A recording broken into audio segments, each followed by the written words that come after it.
ендеше біздер қазір психологиялық дайындықта әркім өзінің атына сәйкес, есіміне сәйкес бірінші әрпіне байланысты өзінің қасиетін айтады. Жақсы ма? Мысалы, Зинеш зейіндімін. Еңбекқор. Атында айтайын. Еркеназ еңбекқор. Ерхан ержүрек, Каусар көңілді. Санжар сыпайы. Медина мейірімді. Дидар данышпан. Әмина ақылгөй. Ризман нұрлы. Аярлы ақылды. Айнұр әдепті. Шартілек жүйрік. Әбілмансыр әдепті. Анжу ілтипатты. Жұбаныш жомартты. Каусар көрікті.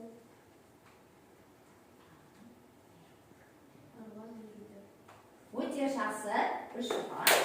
Жарайсыздар балалар. Ендеше үйге сендерге қандай тапсырма берді? Кім айтады? Қолдарыңыз көтеріңіздер. Айта.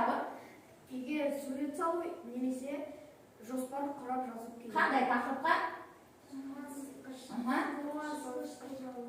Тоңазытқыштың қуанышы. Солай ма? Сурет салғандарыңыз қайнекі көрсете қойыңыздар. Тоңазытқыштың суретін көрсете қойыңыздар. Жақсы, жарайсыңдар. Ал мысалы кім құрастырды балалар? Жақсы. Қайнекі оқи ғой, Каусар өзінің мысалында. Біздің үйде тоңазытқыш бар, оның бойы ұзын сыры түсті болып келеді. Күні үйдің жарығы сөніп қалды. Тоңазытқыш өз міндетін атқара алмады. Ол жарық көзіне ренжіп қалады. Бір сағаттан соң үйдің жарығы қосылды. Тоңазытқыш қуанып әрі қарай жұмыстанды. Тағы мысал құрастырған. Еркеназ да бар екен. Тоңазытқыш көгілдір түсті екі камералы биік әрі маңғаз болды. Тоңазытқыш өзі тұра жалықты. Қасында тұрған Қуат көзіне өкпелеп, жанжал шығарып ұрса бастады. Жанжалдықысы келмеген Қуат көзі тоңазытқышты өзіне жалғай салды. Тоңазытқыш өзгеріп сала берді. Шамдары жанып түрі қуаныштан жайнап кетті. Қуат көзі құлағы танысы болғанына қуанды. Жарайсыңдар. Үш шапақ. Жарайсыңдар. Ендеше орнымызға отырайық.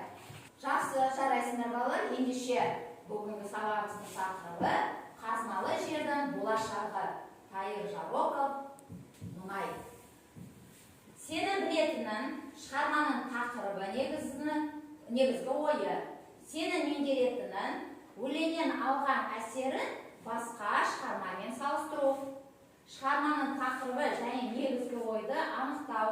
Автордың ойын мәтін деректерінен келтіре отырып дәлелдеу.